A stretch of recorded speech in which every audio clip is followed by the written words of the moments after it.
Welcome to Surf Dudes with Attitude, a podcast about California dreams featuring two of my best friends. Gentlemen, how are you? We're doing great. We're doing Okay, great. good. I'm speaking for George too here. We're doing great, but then of course, George, you can say how you're feeling. I'm doing awesome. Good to see both of you. Yes, this is Pete from New York City. James also from New York City, but you're not in New York City right now, James. Where are you? Is a barren background of nothing. Well, I mean, if that doesn't describe the place where I am better than anything, I don't know. As you can see from my tan, clearly I'm in Nebraska, which is known for Clearly. its sun and coasts. Luscious And ocean. yeah, luscious oceans, flowing waves of corn. And I'm out here for those that don't know, I used to live out here. I went to middle school and high school out here. So I haven't been back here since COVID happened. So I'm just coming back to see some folks. I'm house sitting for a friend and I'm soaking up as much pool time as I can. Hopefully I don't get skin cancer. Yeah, I mean, hopefully. Are you there with your wife? I am. We Okay. actually, we even brought the dogs. Oh, geez. Okay. Wow. Can I ask can I ask a personal question? Is your wife Sure. the only person of color in that entire state right now? Uh, because she came here, the stats did go up. Okay, good. Okay. All right. This Well, good. okay. So Nebraska's weird. Like Lincoln and Omaha are pretty big cities. Like Lincoln's Yes. 500,000 people, Omaha's 1 million, maybe 2 million people now. And they're relatively diverse. Hmm. But yeah, by and large, it's mostly whites. Yes. There aren't many other people of different backgrounds that are out here. Uh, so it is kind of weird. And she was a little nervous, but I was like, it's not it's not as backwoods. The places Yes. we're gonna be are not anywhere near as backwoods as you're thinking they are. But it looks like you were Uh, at a farmhouse of some sort. well, Did, that's because every house here at one point was a farmhouse. Okay. Every do you single feel? house. Are you pressured to like decorate while they're gone because there's nothing on the walls behind you? Maybe a Surf No, Dudes with Attitude poster or something. no. I do travel with the Surf Dudes with Attitude poster, That's but good. I didn't want to make any holes in the wall. Got it. Just in case, because that's going to let the drafty air in, and I don't want to do it. All these Yeah, farmhouses are I've so heard of those old wind already. So turbines that just a big eyesore out there. So you definitely wouldn't want to fuck with those. yeah, If you no, did for make a hole sure. in the wall, though, you could cover it with the Surf Dudes with Attitude poster. You could totally Rita Hayworth that shit. That is That's what you true. could do. Or Shawshank Uh Redemption, that shit. yes. So guys, it's been a couple weeks since we saw each other. The last episode we did was a very special, very kind of impromptu episode where we had both James, myself, and Zach, I bet that our was awkward. previous host, in person here in Brooklyn or Queens, wherever I live. That was a really fun episode.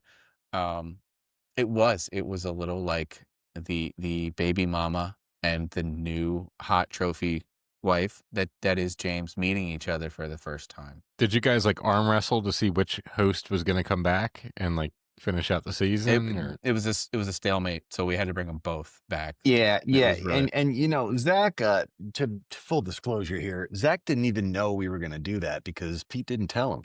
So yes.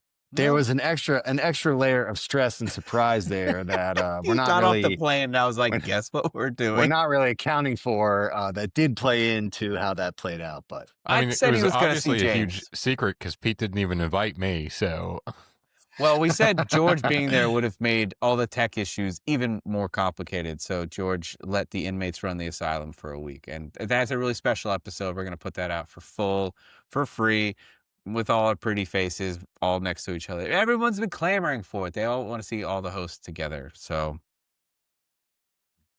you're just going to have to come to Queens next time, George. I don't know what to tell you. yeah, that's not a big deal for you, right? no. And if in fact Pete won't tell you until the day before, that won't be a problem Yes. for you to go. Guess what? We're going to Nebraska and we're doing an episode together. It's going to be all crowded around James's tiny little iPad, and we're going to have to Listen, share his earbuds. I know the perfect cornfield. Just saying.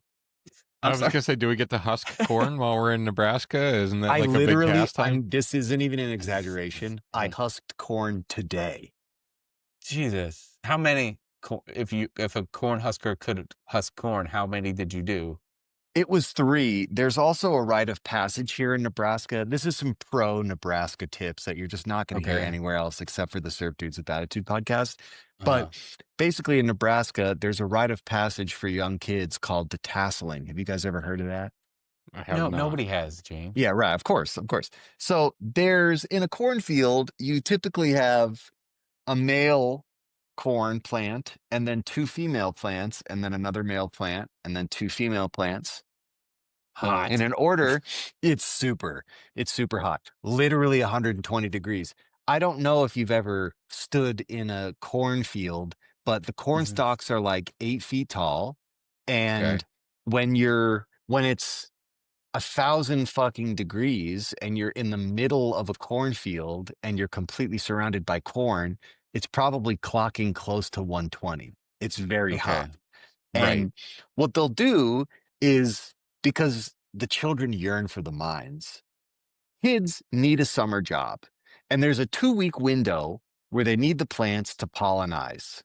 And what you do is you walk down the female rows of corn and you pull the tassels out so that they can be pollinated by the male corn, right? It's a 2-week window. And like everyone, the money is insanely good for little kids. How do you pull Like these nipple tassels out?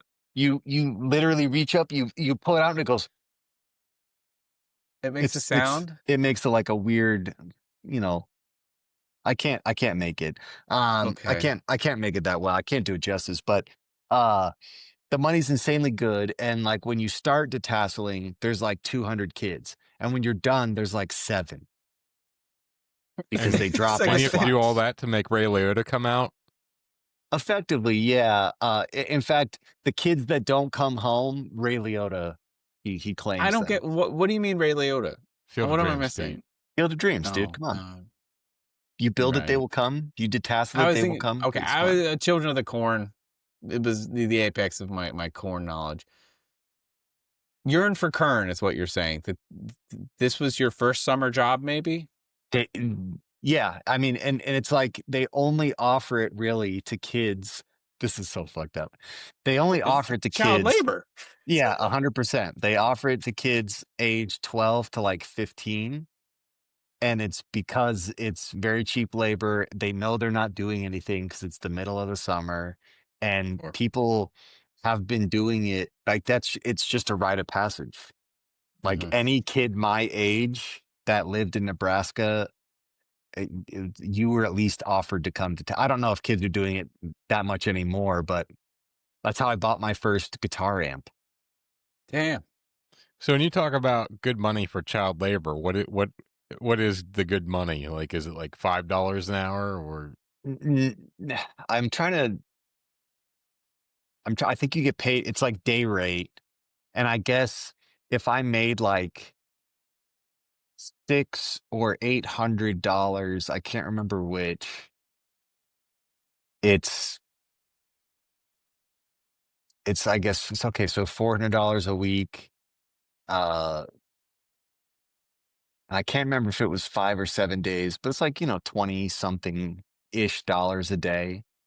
But 400. it is very hard labor. Oh, I'm Yeah, sure. But And 400 bucks a week for a kid, that's pretty good money. that's that's insane why money. that's the only way that you survive when you're dying in the middle of corn and you're like, why am I doing this? Is this worth it? Is this what life is? Kill me now. You just have to remind yourself that when I get out of this corn stalk, and like, dude, cornfields are miles. It's miles of corn. So you walk down a narrow aisle of corn for miles and Okay. you get to the other side and you're like, oh my God, I survived. And then you have to immediately go 1 lane over and walk all the way back. It's fucked, dude. It's super fucked. James, I'd be remiss to real quick to ask, like, your other podcast, Totally Legitimate Business Podcast, talks about conspiracies. Do you have a theory on crop circles? Since we're talking about it, real quick, because we got to get to California Dreams, but I need to know. I'll keep this short. There's an iconic Doubtful. video. Uh-huh. There's an iconic video from the 90s that supposedly shows an orb floating over a wheat I remember. field. Like Yes. it's a lot of people have seen it. And that really has not been debunked. Of all the videos about UFOs that get debunked, that one really hasn't. However, I will also say there are literally teams of people who make it their mission to go out into fields and make crop circles for the intent and purpose of fooling people and making people believe it was aliens.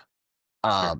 They There could just are be detasseling, though. they could just be, well, you know, they usually don't do corn. They usually do wheat. It's easier to break down. Good to But know. you know, I don't know. There's some designs when you look at the ones that humans make, you can tell a human made it, and it's like Interesting. the proportions of the shapes, they're not right. You can typically see a lot of, like, you have to walk through the field to get to the center to make the design, so that you break some shit on your way out there, or you Right. leave a line of walking to get there. You don't leave everything around it untouched. And they just don't, the proportions are all messed up. You can tell a human made it.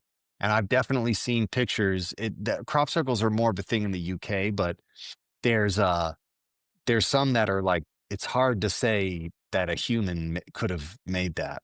But that also being said, humans also made the Nazca lines, and I don't know if you're familiar with the Nazca lines at all. No, Of course not. Of course that's not. enough. But the Nazca lines were things that were only there in South America, and they were only known about until we were able to fly. So that means an ancient culture was able to make very, very large designs, earthen designs that were only able to be seen from an airplane or space. So the tip is, if you're going to be doing crop circles, do it during tassel week. That way you cover up your in and out tracks. Yeah, no, for sure. And you might be able to make light work, because there will certainly be some children lost in those fields. Yes. Right. $20 a day, baby. Yeah. It's not bad. It's not bad money. So so we're here to talk about something a little more tangible and earthly, and that's California Dreams. And I'm sorry for the segue, but how the fuck was I supposed to get out of this? We are over halfway through season 3. I'm really excited to get into this episode because James, he literally germinated this crop way back in the day from his first episode, and we basically have a sequel episode here with Daddy's Girl. This is a Tiff centric episode. Let's get into it. Are you guys ready? I'm so ready. Yeah, thank you. Thank you. Va boom. Thank you. So this is the first time we've seen Tiff's dad. We're gonna get into it. This is not. I have so many thoughts. We gotta talk. I have we gotta so talk many. About it. We gotta talk about it. Okay, so we are 10 episodes into season 3, James. This episode is called Daddy's Girl. Let all the sexual jokes go. It came out November 19th, 1994. Let's start it. Let's start at Sharky's. And the first thing we see is Sly getting slapped. Which I loved. I really did love that. And let's be honest, he probably deserved it. Okay, my question was, what did he say? Well, I imagine it had something to do with the ad that he placed for himself, or whatever that was. His description that this person had about him being a ladies' man. I don't necessarily think it was something sexual, but it may have been something sexual. Like what realistically, what would she be slapping him for? Him just saying he's a ladies' man, that's not really offensive. No, If that's what anything, I'm you should saying. just So, walk away, you know? so I guess we have a B plot to talk about real quick. It's there's some kind of computer thing that Mark has done where it tests the compatibility basically. But at first it goes like how Sly has phrased this at how much of a ladies' man he's going to be, and then it kind of morphs into are these couples compatible or whatever. It doesn't matter. It's just basically a catalyst for Sly to walk up to a woman. My question is, does the piece of paper say he can say whatever he wants to this woman and there'll be no repercussions? I'm going to say yes. Okay. So Sly says he's compatible with every girl because, sorry, this doesn't make sense. And it does take up a lot of the other episode. So that's the only reason I'm bringing it up. Well, I think in typical Sly fashion, he's going to construct his answers, and I think he does in a way that makes him, I mean, even just saying he's a ladies' man, that in some ways makes him compatible with more women than if he said, I'm just into brunettes or Sure. just into women who did this or that. But I definitely see him trying to game the numbers there to make sure that he could get as many matches as possible in the same way that some people just swipe left on everybody or right on everybody. Yes. Well, in 3 continents, Sly is known as a babe master. So which continents do you actually think that is? Definitely Antarctica. Yeah, for sure Antarctica, maybe a Scandinavian country. It'd have to be an And English-speaking country, don't you think? Scandinavian? I don't know about that. Do they Scandinavia, speak? historically not a country or not a continent. So Well, I said a Scandinavian country. What continents? Definitely Antarctica. Uh, uh, I mean, he's probably would be one of the better looking people on Antarctica if he actually went. Like sure, just because he's alive. by Yeah, ratio. Yeah, for yeah, sure. Australia definitely. He's a good looking bloke, right? yeah. Russia, maybe Russia, Russia or definitely. yeah, that's a continent, right? Everybody speaks English there. So the A plot. Let's talk about it since George brought this up real quick. Like we see Tiff's dad in this episode. I don't remember how it came up. They're going to meet, and then they're like, Tiff, it's so great you spend a lot of time with your dad. And then we see him, and it is not the same dad as It's the first episode that you ever came on with us in season 1, episode 8. Yeah, we're definitely having some full circle moments here. I was pretty mad when that happened, but Yeah. also it does make sense because again, it feels like season 3 is just a different show. It's like they It is a made different show. seasons 1 and 2, and they were like, you know what, season 3, this time we're going to get it right. It I don't feels like a remember. start over. Yeah, no, for sure. And I don't remember what her dad, if they even mentioned what her dad's job was. I don't think they And did. yeah, they left it ambiguous deliberately so they could make him a marine biologist in this one. Yeah. A biologist, which would make Tiffany a Nepo baby. You know? If you think about it, because like that's what she wants to do. She's always in the ocean. She's always trying to save the bay. Oh. So this guy is played by Rod Arentz, and he's a huge soap star. He's been in 3 huge soaps, including The Young and the Which Restless soaps? and Young and the Restless and Days of Our Lives. And then What's there's the another one third? where he's in like 130 episodes. It's called Search and Rescue or something like that. It's one I didn't recognize. No, I've never heard of that. So Doesn't count. it doesn't count. Um, I was taken aback in this scene.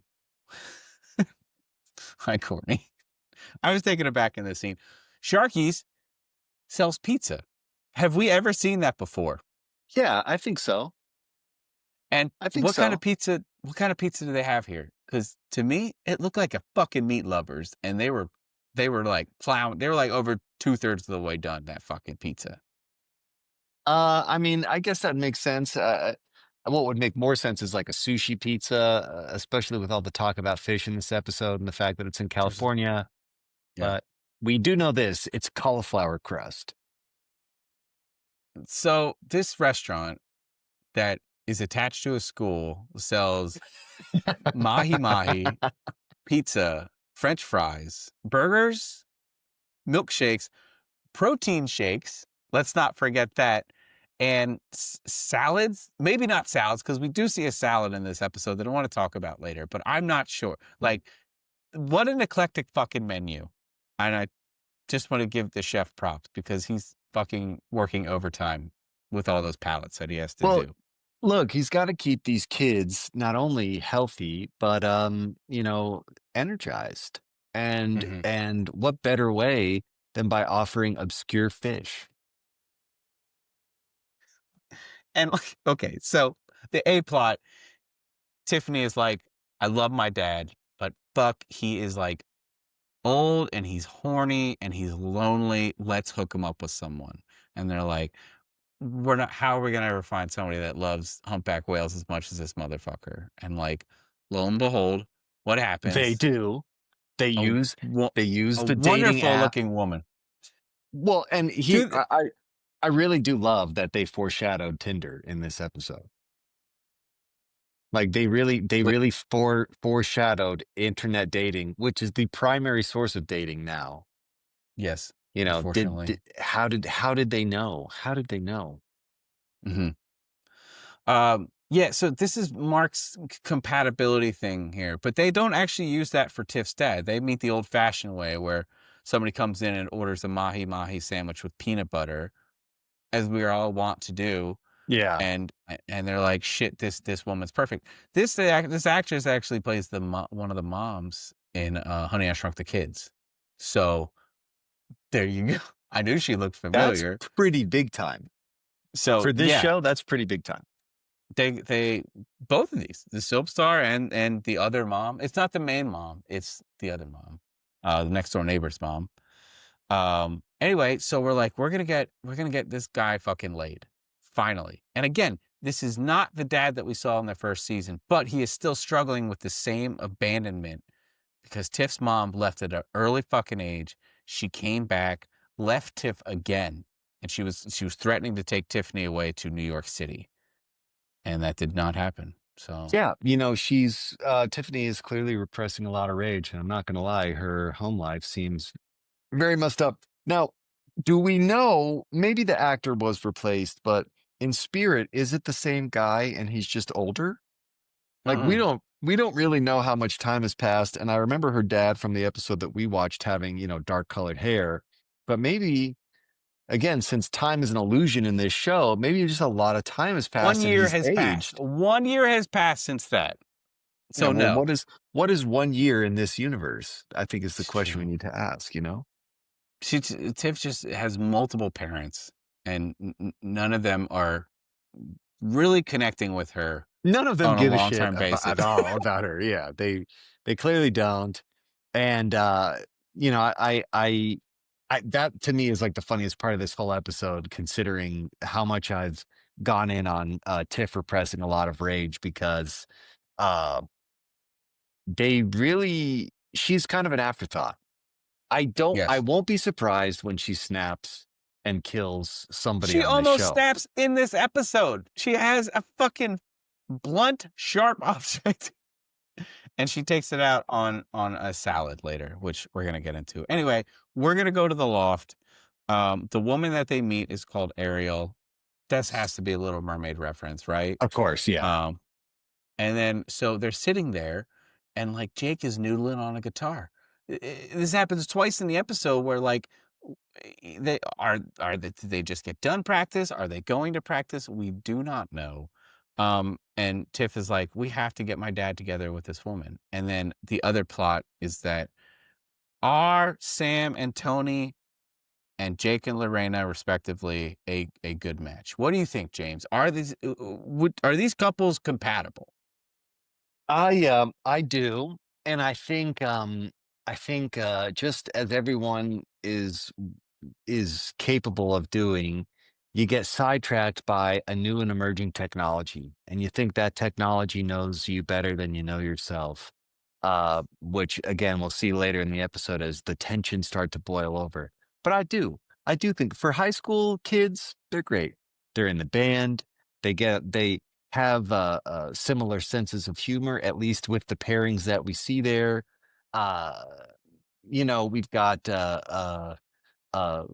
maybe not something that's going to lead to marriage, but something that's going to be a good, solid high school relationship. I And disagree. they really, why do you I disagree with that? disagree. Well, about Jake and Lorena, they are not good together. But Opposites attract, opposites attract. Sam and Tony, it is so forced that they are not compatible because this computer program told them so. But Jake and Lorena, you do not need a fucking computer you don't even need a Wi-Fi connection to figure out that they should not be together. I don't see how you can say that. And like Mark is barely in this episode. He is just this catalyst, this doomsayer, He's this just a bad nerd. Yeah, omen exactly. that he has nothing in this. He has nothing in this season so far of any kind of substance. All right, other than the first episode where he's introduced. What is Mark?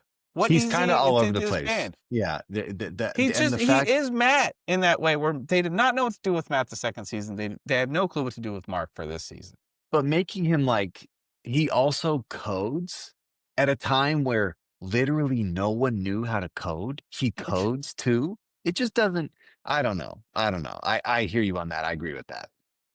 I mean, what else has he done this season? He has moved in on his best friend's girl. That's it. Yeah, and kind of just been in the background. Like basically of every episode, he's there, but is he really there? Is he contributing?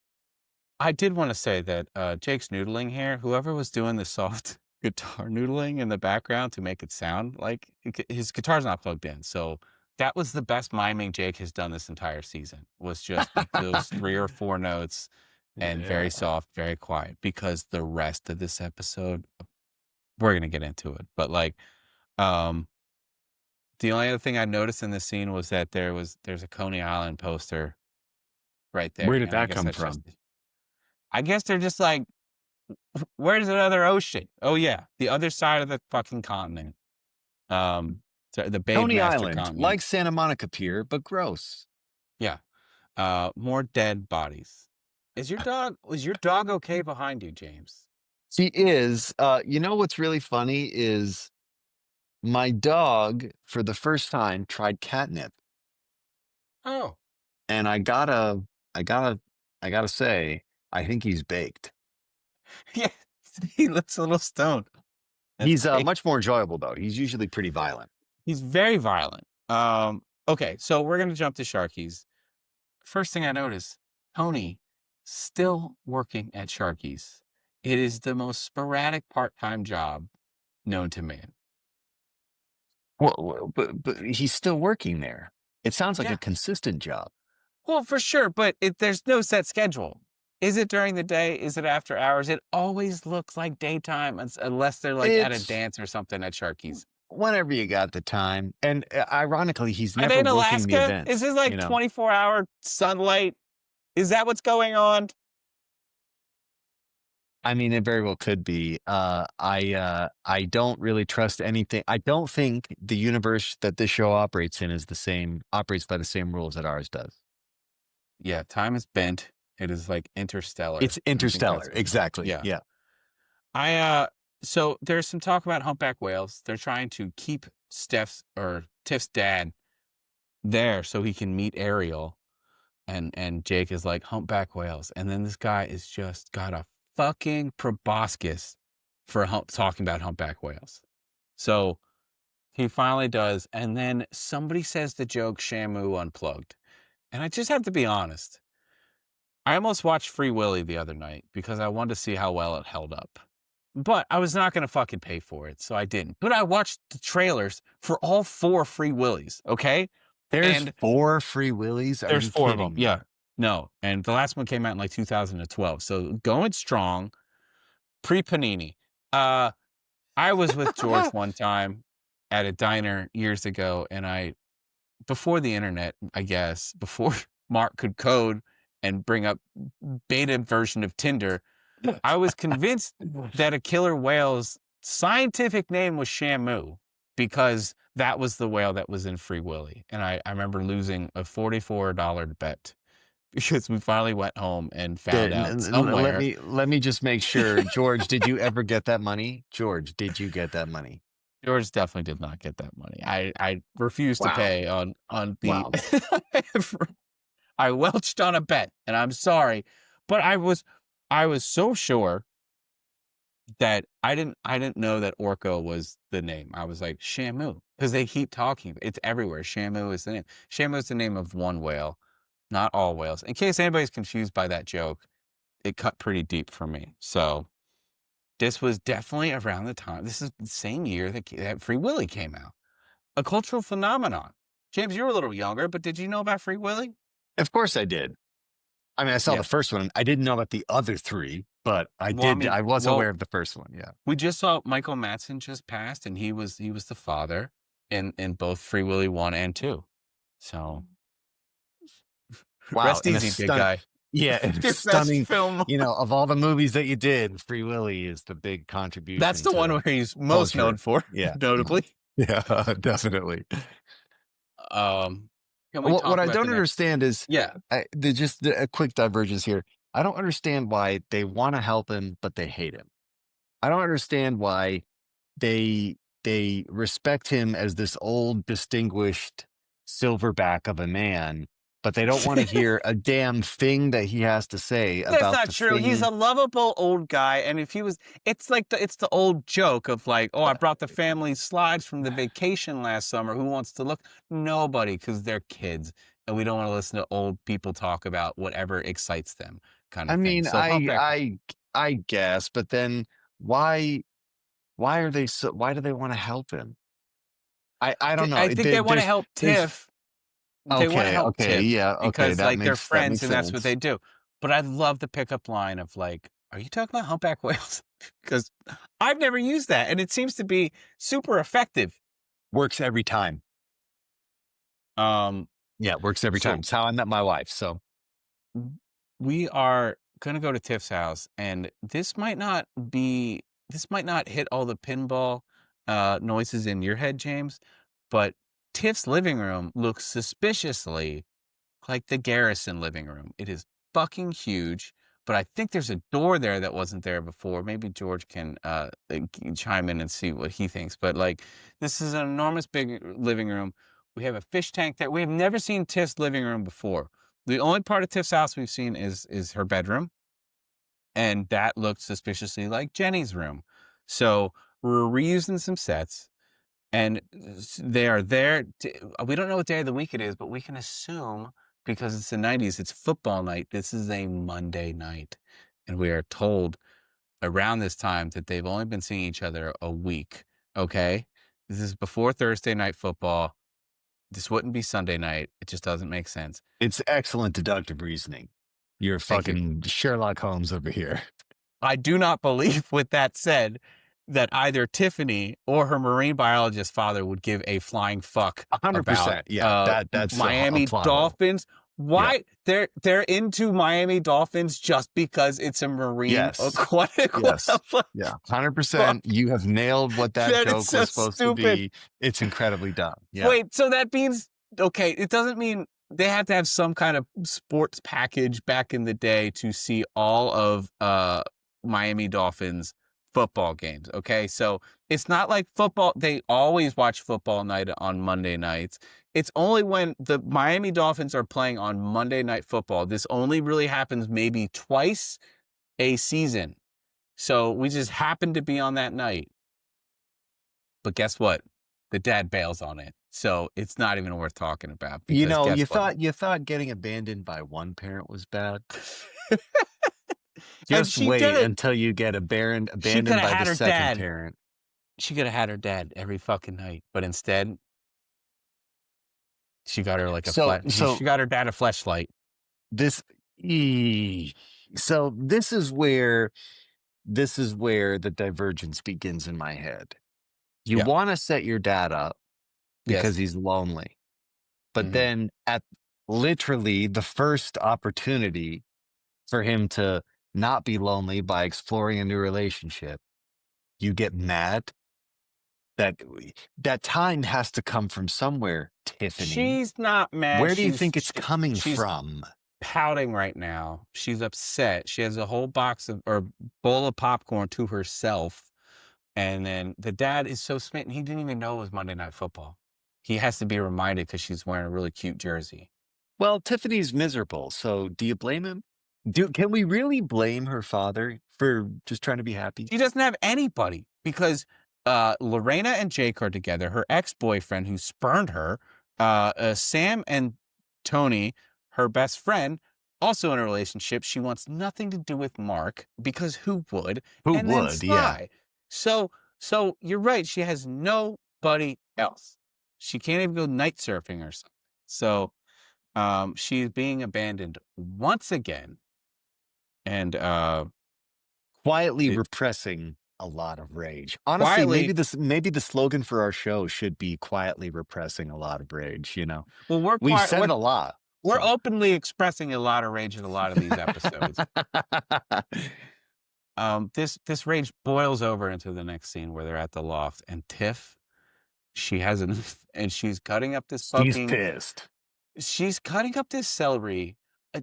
The salad she's making ostensibly looks like it's just romaine lettuce and celery, which I'm not gonna lie, She's sounds not pretty good. she's not making a salad. She's just trying to diffuse some of the clearly Yeah, insane rage that she's repressing. She's not even making a salad. She's just she trying to is get some of the energy out.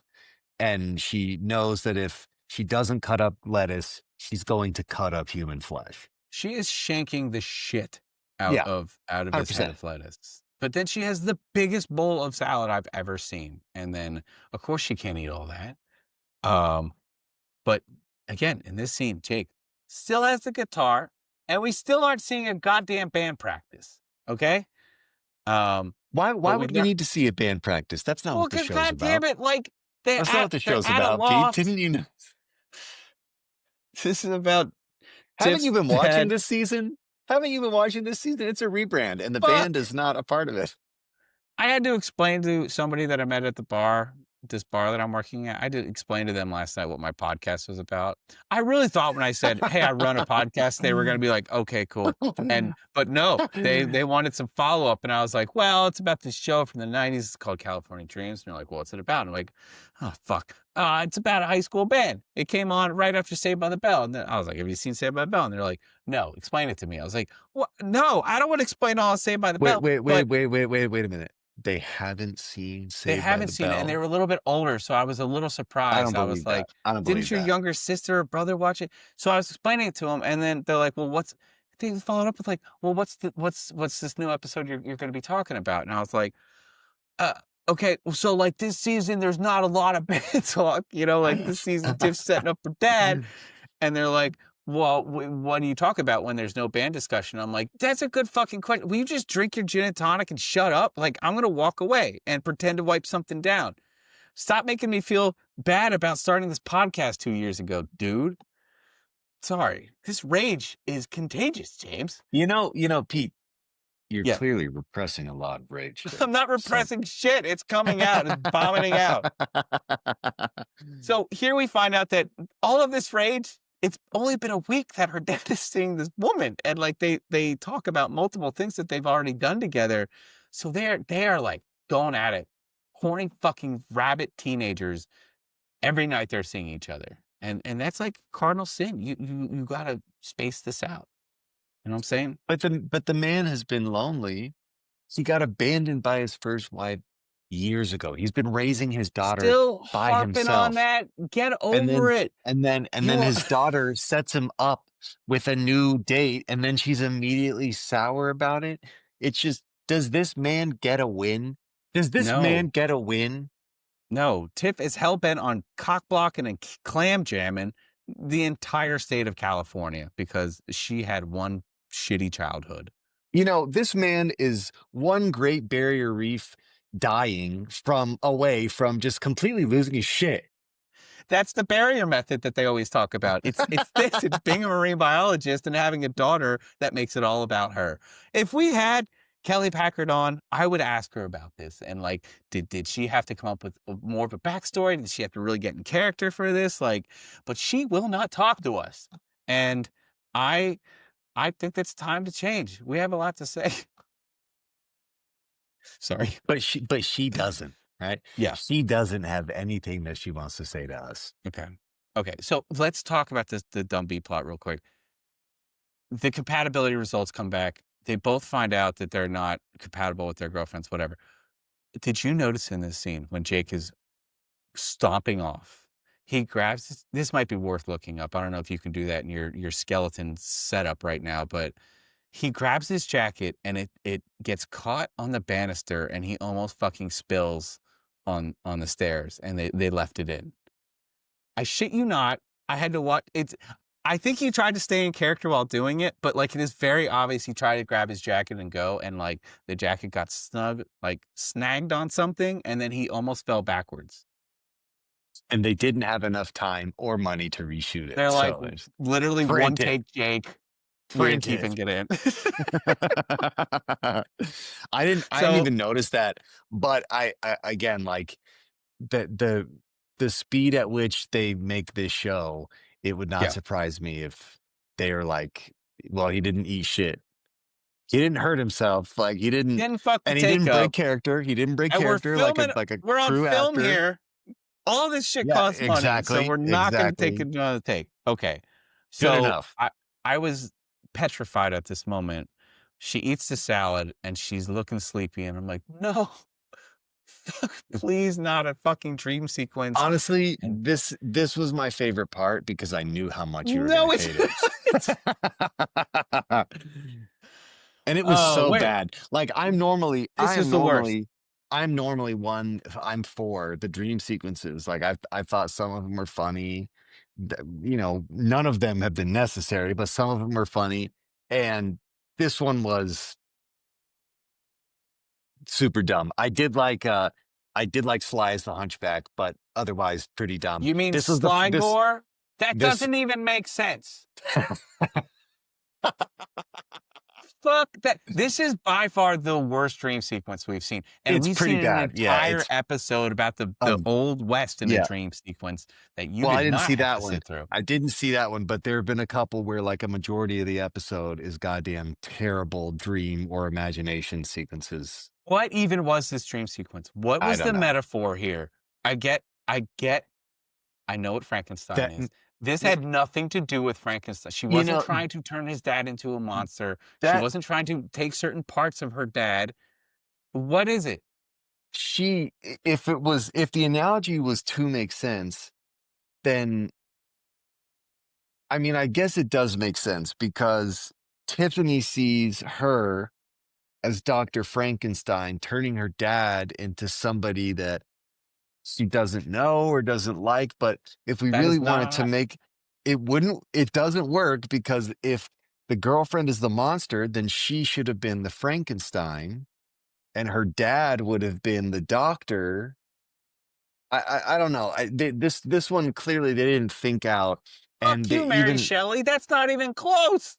Yeah, you know, I don't him being in the shark was funny. I wish they would have made the shark have its like jaw move more. I don't know. I don't know like how Billy they could have saved this. Yeah, exactly. That would have been. I would have laughed at that. That would have been funny. That was the time. You could have done that. It was the mid-90s. Okay, Field of Dreams had come out already. You could have done this. Okay, that's all. Yeah, that dream sequence is pretty stupid. And I did love it because I knew how much you were going to hate it. And I'm not disappointed at all. A band practice during that time. An amp could have blown, a flat tire on the way to a gig, literally something, okay? Even if they've done it before, I don't care. Anyway, I'm sorry. Unbridled rage. Here we digress. Yeah. We're going back to Tiff's house. And we get another shot of this aquarium. And there's a lot of bubbles in the aquarium. And that could fuck with the fish. You think a marine biologist would know that. Yeah, I don't know if you knew this or not, but her dad's a marine biologist. Yes, and Tiff wants to be a marine biologist as well. Apparently, for some reason, because we need to give Mark something to do, and Sly, who is like weirdly absent in this episode, they use their coding skills to investigate this person, Ariel, and they find that she has a criminal history. Yeah, but does that scofflaw, mean, if you okay, will. so here's my question there. Yeah. Did they use the coding skills to search the internet, or was this woman in Mark's database? Or like it No just clue. doesn't It is I don't not. understand. I don't There's understand scenes how missing because we Mark had a dream sequence with Sligor. We could have seen them in front of a microfiche machine, like film noir, scanning through figuring out who this newspapers. woman is. Yeah, Yeah, that exactly. would Yeah, have been exactly. great. Like, and you know what? Fine. Let Sly do the old hard-boiled detective bit. I would take that over that dream sequence. The dream sequence that Would takes you place though? in Sharky's, no less. Okay? Well, they were running out of sets. They already used Matt's old house. Yep. They already used all the extra spaces. So back to Sharky's. So they find out that Tiff storms off with this information before she can actually get the fine print. And then she goes and confronts her dad and says, this woman, she's criminal history. She's a felon. And it turns out she has 2 parking tickets, which she was in New York. You have like 3 just at any given time. Yeah, So it's fuck off. it's honestly, it's how you prove your citizenship is by having unpaid parking tickets. So Yeah. You're a scofflaw. That's what I yeah, appreciate. Why did I, why, why did I have this in my notes? James, maybe you can help. It just says Aunt Gladys and Uncle George. What in this scene is that? I don't know. I have a Aunt, question mark after it. So why did I put that? does she mention an aunt? I don't remember her mentioning an Aunt Gladys or Uncle George. Yeah, George, can you help us out? What did I mean by that?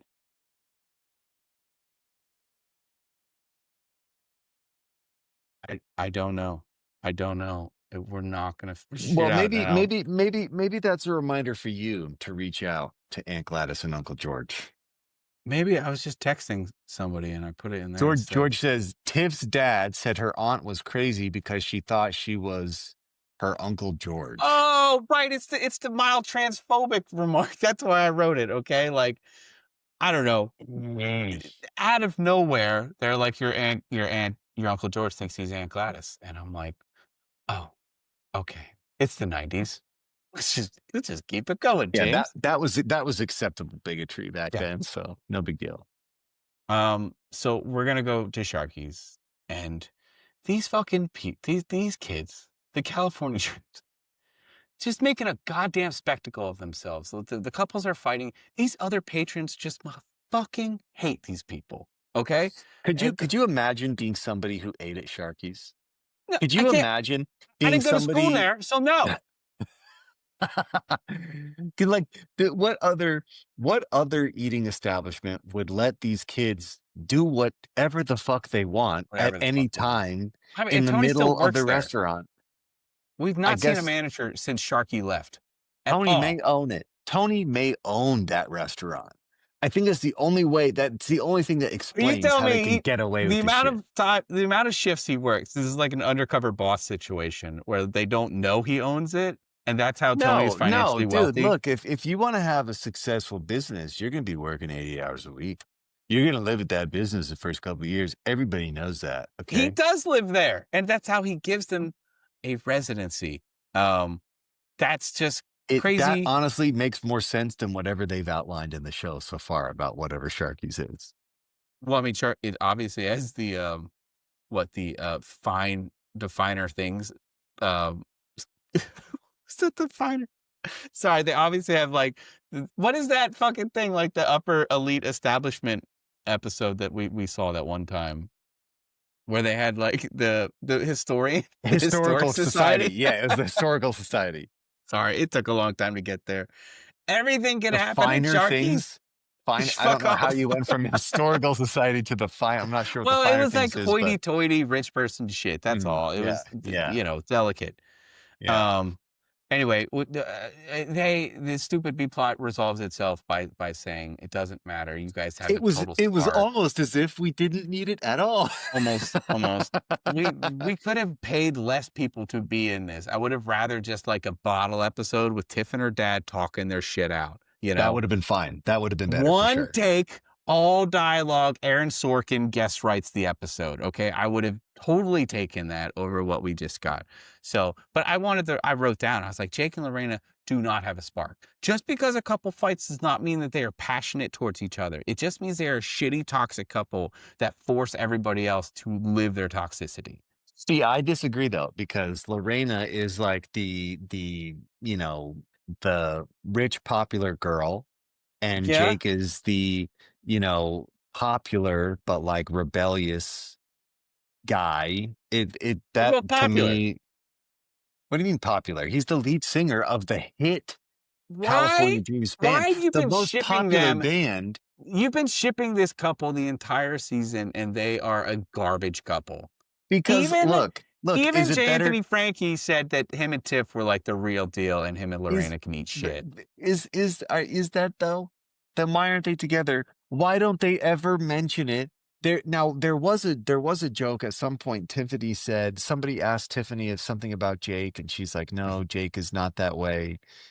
And it just called back to the fact that they have only mentioned that relationship a few times. Well, no, it was what Yeah. happens. What happens if you when Mark was going to be like, what happens if you tell Jake that you kissed some Well, or yeah, yeah, whatever? yeah. There you And go. Tiff's Yeah, like, well, I told him, and he fucking dumped my ass. Okay, yeah. so he is not an emotionally mature person. I don't. The only thing about Lorena is that she's hot. They have nothing else in common. In fact, we've seen Jake and his brother Well, specifically not get along because he's a preppy. look, Lorena has two things going for her. The She's right also and the left. rich. Ooh, okay, sorry. She's also rich. Okay, Got it. Well, yeah, but like Jake doesn't care about that stuff because he's like an anti-hero. does he? He sure doesn't seem to be complaining about their free rehearsal space that they never use. He sure doesn't Jake, be. He sure doesn't seem to be complaining about all the gifts that she's given him. Just saying. like what gifts? The ones? No, I don't buy this relationship. Didn't And she guess get? what? She It's gave him not a gonna last. watch. Whatever him and Tony threw out the window into the moat outside of Into her the moat. house. Yeah.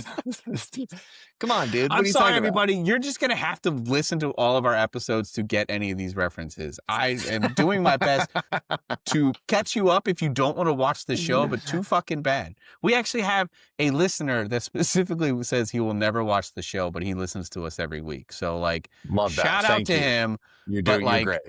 he's like, please explain the episode more. And I'm like, fuck you, dude. You got to watch. You got to put up with it.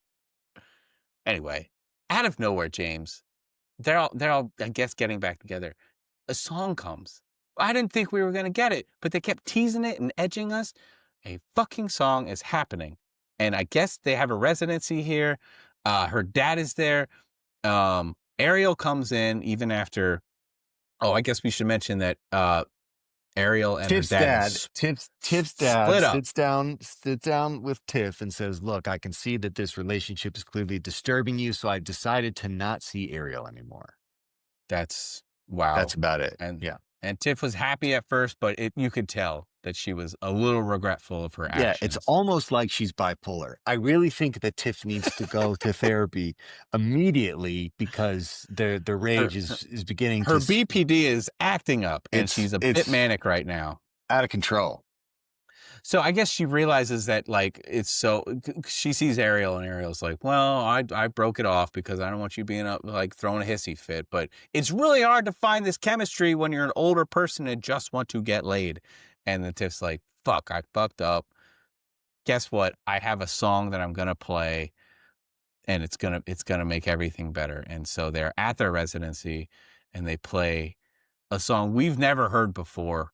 And thank God we've never heard it because it's really problematic.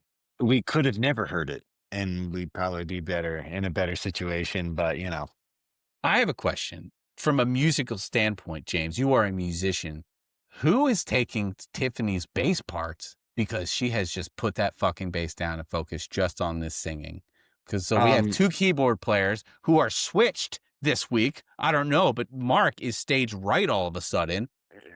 Well, one of the keyboards is playing bass, obvi. Okay. You mean one is just playing bass and one is playing treble?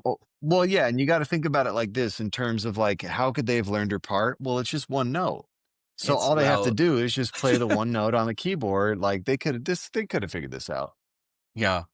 I would have also asked Kelly Packard about this. What was it like to abandon her bass and give that part to one of the keyboard players? But James, have you also as a musician question, have you ever written a love song to your horny dad? Because that's Uh, what this song I is. I hope to God I never have to do anything like that. Um, But what if it but like for helps solve your problem with your dad, your current you know, problem? the thing is that if I made the decision, if my dad was a single man who had been abandoned by his wife, and I made it Yeah. my mission to get him, find him a suitable partner, I wouldn't ruin it by 1 week later saying, I hate the man he's become since I found him a partner for him to spend his time with. I would never Yeah. put myself in the situation where I have to write an apology song to my horny dad. Because But that Tiffany song is emotionally so unstable, so it makes sense why she has found herself in this situation once again. so the song is very specific to what's going on. Which reminds me, I went to see Deep Blue Sea at a matinee the other day, and the final song by LL Cool J, who starred in the film, it just basically says the entire plot, and that's what this song sounded like. There's a couple choice lyrics that if George maybe wants to pull up, but like I one of the final lines is like, when you need sweet and soft, I'll be your little girl. Ugh. But look, there's a lot of problematic, literally from the episode Yeah. title to the ending of that song. Mhm. I don't know. Oh, here we go. George just got us the lyrics. Those are the lyrics. Yep. That's horrifying. That's, That's I know. horrifying. But then Jake softly after that line, and I had to watch it a bunch of times and put on captions, says everyone needs someone. Thank you, Jake. But it's actually him doing it. This was not his voice actor or something, and he didn't belt it out. And I think he seemed a little upset about what happened with the jacket from one of the earlier scenes. I just do not think that he actually was confident with it. Here we So go. We got the full lyrics. I'll just quickly read this. Dad, it's my mistake, and I made sometimes hold you much too close. I love you so much, I just can't quit. Don't even ask me to let go. Everyone needs someone to hold on to. Everyone needs someone in need some AI world. slop When right you here. need strength, I'll be a rock for you. When you need sweet and soft, I'll be a little girl. Every day I believe it just because in you I have seen it. Miracle of love. Music, music. I Everyone love the needs music someone to music hold part. on. Everyone needs someone to hold on to. Everyone needs someone in this world. These When are you need teenage rock to, stars I'll writing be a the rock for wussiest you. songs. When Stop. you need sweet and soft, I'll be your little girl. Everyone, it's honestly it's horrifying. I feel It's dirty it, having just read them. terrible, and yeah, it's low hanging fruit to be like that's creepy, but it is, and I what teenager is like, this is it, this is guys, I wrote this song, like, and not be like, can we put a distortion pedal or something in there? This is upsetting, and I want to talk about the music part where Jake solo, bar none, the worst mime that Jake has ever done in the entire show. So we have the worst dream sequence. We have a recasted dad.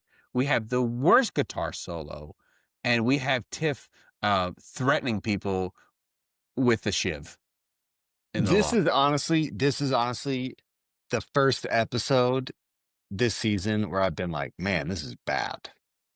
Like so far, everything this season, and I have been pretty generous. I've liked a lot of stuff that even you didn't like. But this Yeah, episode, surprising. it was just weird. It was just weird. It was like Hmm. Dan Schneider at Nickelodeon weird. And I'm not going to lie, where was Dan Schneider when this episode was being written? Oh, you think he did like a ghostwriting I of would this? not be surprised. Hey, it's how he cut his teeth before he moved on to Nickelodeon. Wow. I I I really thought that the final stroke of the song was going to be the end of the episode, but no. We get this post-song soliloquy apologizing to her dad in front of this entire audience, which is something that California Dreams is known for. It's it's what I would actually go to a California Dreams show for. Is they either break up on stage, they add a new member out of nowhere on stage, or they come to some kind of conclusion and learn the true meaning of Christmas during their one song set. Like, that's some French theater that I'm actually really appreciative of. Well, this ain't French theater. This is barely a TV show. Okay. So, and also too, I just want to say this, uh, Jake's bad solos, he sets the new bar every episode by himself.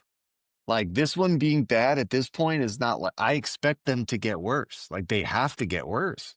How is he going to outdo how bad the one Here's was, the thing. the one from When he last week? first came on, second season when he first came on, he gave a shit I don't fucking about buy that for selling 1 second. I about don't buy that selling it. for He one definitely did. second. They were way worse.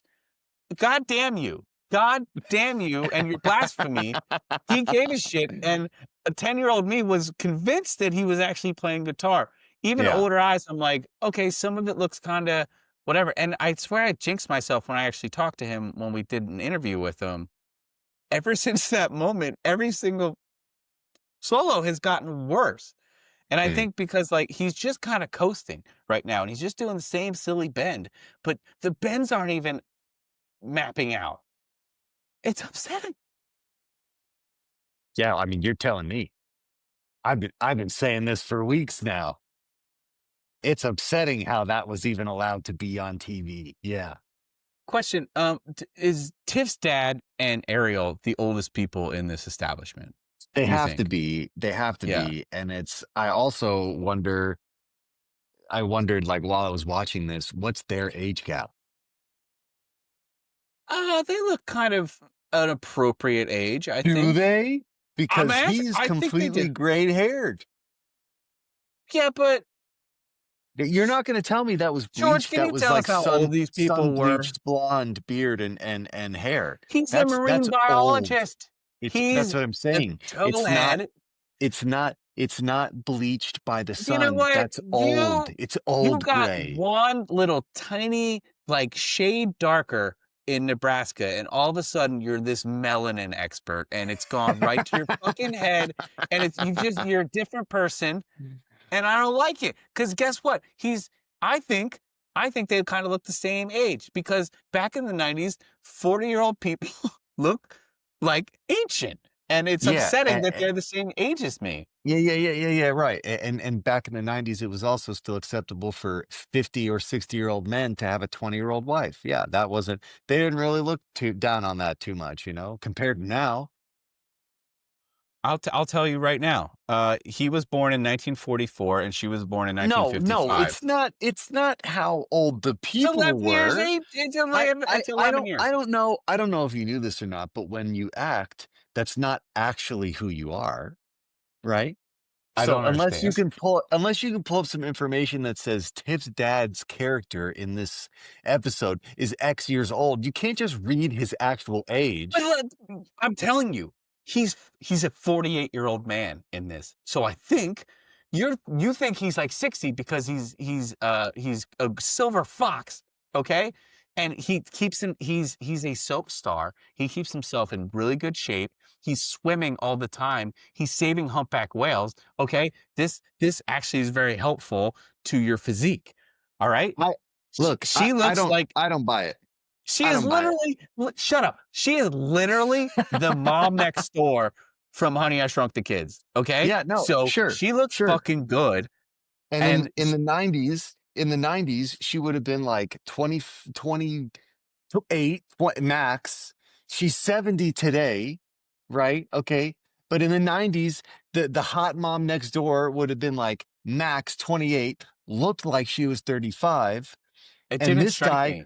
this guy looks like he's 60 in the 90s, which means he's actually, I guess maybe, yeah, he would be younger because people looked older quicker. Yeah. Yeah, this I is don't a know. non-issue, Look, James. is it though? Is it though? Because he's completely gray. He's completely gray. All right. Dude, better traitors and deserters, okay? Like, let the man be. He's got a nice set of hair, some nice follicles, okay? And he got abandoned by his wife fucking like 16 years ago or whatever. Look, I'm not saying it's a bad thing that he's gray. And if he was dealing with Tiff and Tiff's mom, Yeah. it doesn't surprise me that his hairs are gray, but I don't know. I Have think you he's ever older. raised a daughter on your own, James? Do you even know what that takes? Because in the episode, he says, I had to be a mother and a father to you. And So I'm sure if I did that by the time I was 60 years old, my hair would be gray too. you That's can't even put on exactly my suntan point. lotion. You have no idea what this man has had to go through, like keeping his daughter from fucking exploding like a gasket, okay? She's got school shooter vibes, and he's successfully trimmed that down. She has Yeah, not killed anybody yet. she's like school shooter patient zero for sure. Yeah. Okay. Well, I'd love the final line in this where it's like, you guys make a great couple. The two of you are going to be great or whatever. And then he's like, you know what? The three of us. And we never see them again. Ever. I don't even think we see Tiff's dad, like, as a character. We definitely don't see this actor, though. And we don't see Yeah. Ariel. It makes sense because if they bring him back for another episode, it would have to be the episode where Tiffany snaps and murders everyone close to her. Oh, another So, family annihilator. Great. yeah, That's this awesome. had to be the last mention of that family. So George, what did you think of this episode as an outsider that had never seen this episode, that really doesn't care about these people? How am I an outsider that doesn't really I'm just care? saying, every time we ask you about the show, you're just like, yeah, like you're so nonchalant. James and I are obviously very passionate about it, and you are much better at compartmentalizing and not letting it affect you as much. So, what do you think of this episode, Daddy's Girl? Oh, man, it was so forced. It really was in like every way. I just this is such a plot in every television show and movie It is. But were and they not? family, a Did they divorced not? family. They were not were they not tackling the issue of divorce, which was pretty still a taboo in the 90s, you know, not the traditional nuclear family? So the one thing that is actually groundbreaking for this show is traditionally children went to the mother. So for this Yeah. to be that early on for a child to be with the father was pretty groundbreaking, but otherwise it's just a bunch of trite. Hear that, James? We broke ground on this episode. Did they say that that her parents got divorced? Because I always thought it was just her mother left. Well, yeah, they're divorced, but like because her mom left, you know. I mean, But they better be divorced because But did otherwise they- it's like such a huge sin for him to be out prowling around, bringing home strange marine biologist tail. Yeah. I'm not sure if they ever clearly said they got divorced. Do you think that he ever said it's better down where it's wetter when he was with this woman? I think you have to. That's like your only line. Yeah. I mean, I think that they're definitely divorced because who the fuck is going to stay married to someone who eats fucking mahi with peanut butter? That's gross. I mean, not a kid with peanut allergies, that's for sure. I mean, honestly, that might be more to blame for Tiffany's repressed rage than anything else. Like if your parents are making mahi and peanut butter, it almost guarantees you're going to be a serial killer. Well, James, did you like the episode? No, Okay. not at all. It was bad. And like, look, I have been incredibly generous and open-minded about this season, and I have been consistently amazed at the improvement from other previous seasons episodes that I watched. But this one felt pretty bad. It felt like the writers just gave up I don't know. It was just, it felt a little too all over the place. It felt more unfocused than any episode we've seen so far this season. Sure. We had a few of those. We had a few of those given up episodes. Like the Jake Florist episode was pretty bad. Yeah, that's the second episode. Sure. I'll surprise you here. I liked this episode because Unbelievable. it was Unfucking believable. it was stupid. It was silly, but we got some band stuff at the end that was worth the wait, and it kind of came out of nowhere. Was it?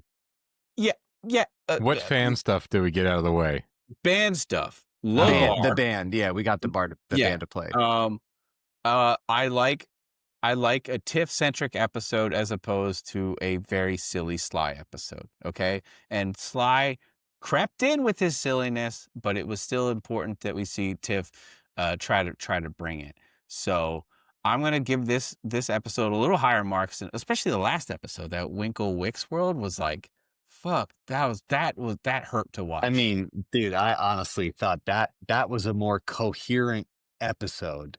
That made way more sense than this one. That episode there made is no sense. competition. There's no way. It is way more common for a girl to feel threatened by a new stepmom than it is where a TV producer happens to walk into your high school fucking AV class and give you a show.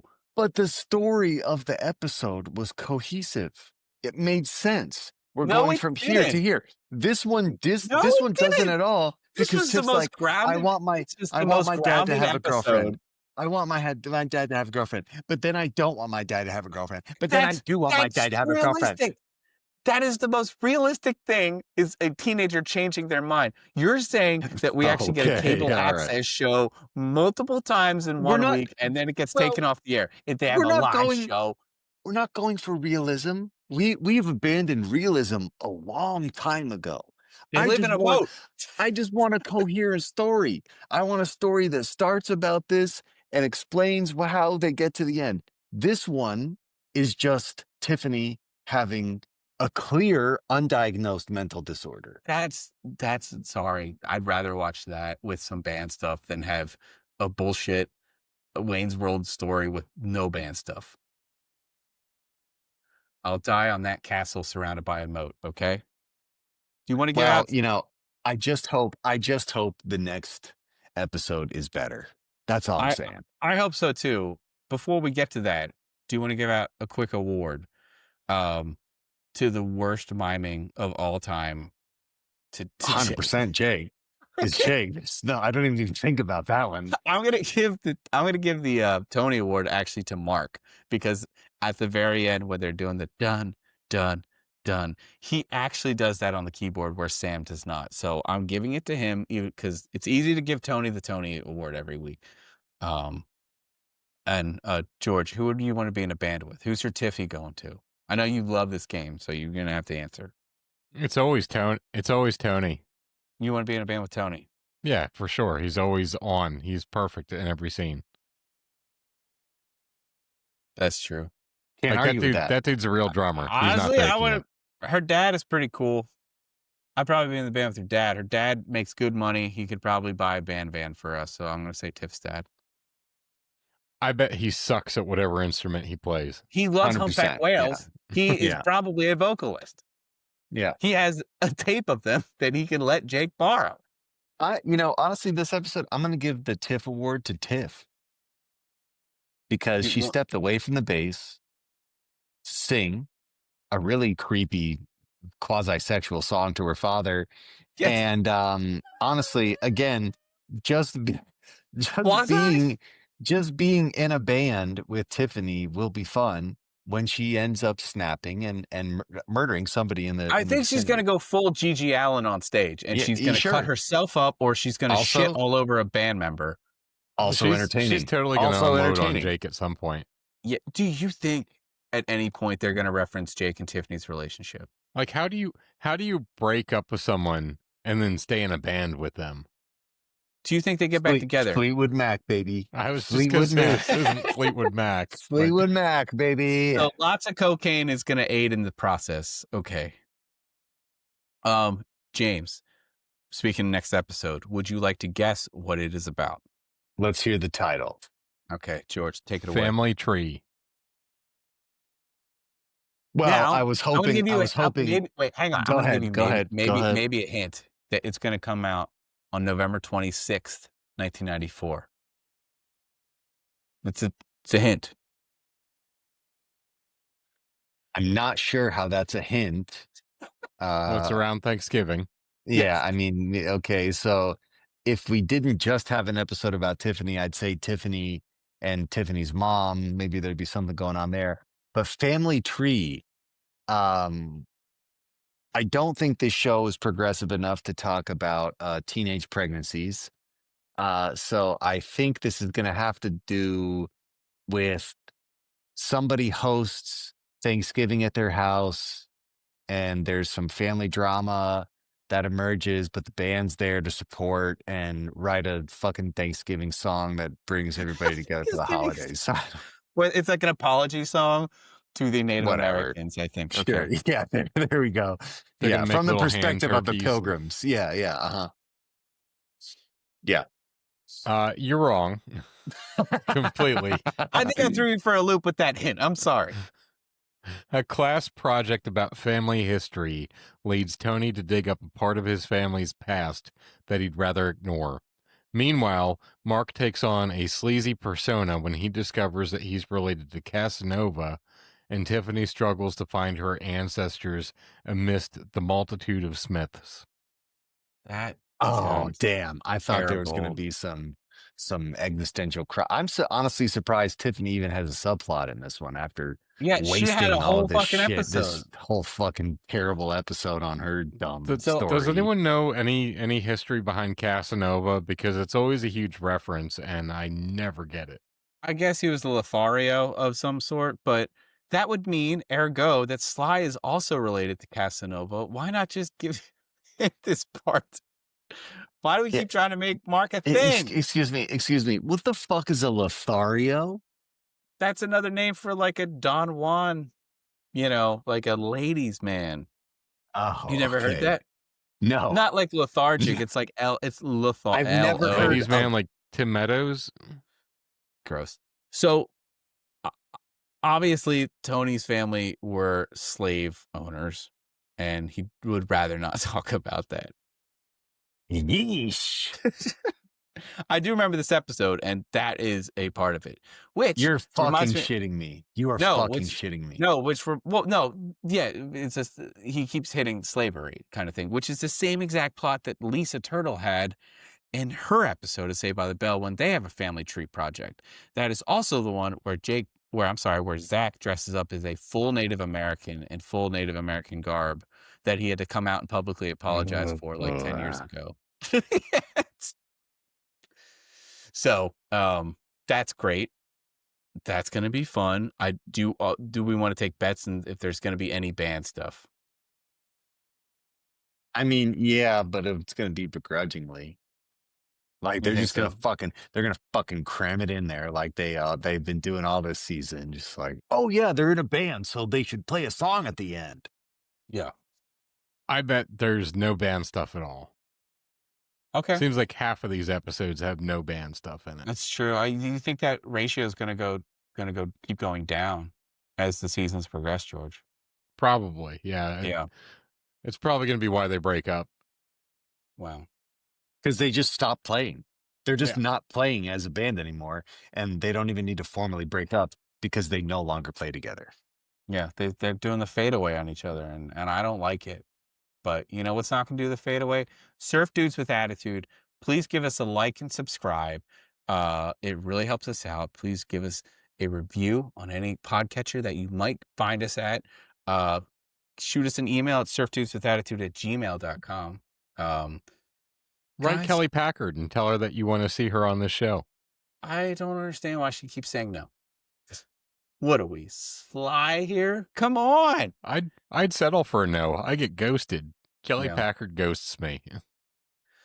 Join the club. I want to say thank you guys for showing up again. It's really nice to see you again. We're barreling through season 3. We're going to be back next week with 311. Hell yeah. Our favorite. They're from Nebraska. They sure You are yeah. Nebraska. Hell yeah. Talk about that's another rite of passage. You have to listen to 311. So I mean, I passed that rite of passage so many times. During the pandemic, I hey, watched all of their tour videos. just like we say on this show, amber is the color of your energy. It's true. You are always saying that. It's something I can kind of set my watch to, James. Thank you for watching this with us. To all of our fans that actually watch the episode, please follow along on YouTube. Please check us out on Instagram, YouTube, TikTok. We really appreciate it. Until next week. Ba-boom. Ba-ba-boom. Are you guys talking about humpback whales? This is Pete. See you later.